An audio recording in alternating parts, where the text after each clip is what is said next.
दिल्ली के पास एक पुरानी हवेली थी जिसे लोग भूतिया मानते थे। हवेली का इतिहास बहुत काल पुराना था और इसमें कई अजीब घटनाएं हुई थीं। लोग कहते थे कि रात के समय हवेली के आसपास अजीब अजीब आवाजें सुनाई देती थीं और कुछ लोगों ने तो वहां अपने ही आत्मा को खो दिया था। एक दिन एक जवान विज्ञानी नामक लड़का नामक युवक ने सुना और देखा कि वहां कुछ अद्भुत हो सकता है।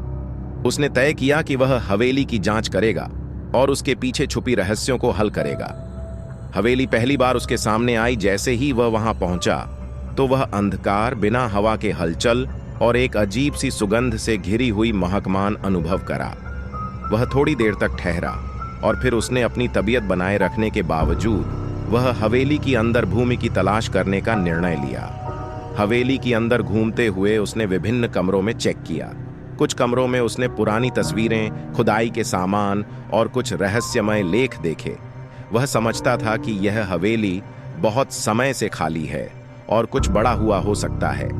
रात के समय जब वह एक कमरे में सो रहा था तो उसने सुना कि किसी ने कदम की आवाज लिया।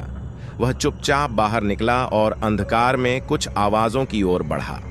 चंदनी रात की बाधा के बावजूद वह एक अद्भुत दृश्य देखता है। हवेली के कोने कोने से भूतों की आत्माएं निकलती हैं और वे उसकी ओर बढ़ रहे हैं। वह इतना घबराया कि उसने तात्काल उस स्थान से बाहर निकलने का निर्णय लिया। उसके बाद से वह लड़का कभी भी वहां वापस नहीं गया और उसने लोगों को सुनाया कि हवेली में कुछ अजीब है जिसे सामान्य मनुष्यों को नहीं देखना चाहिए।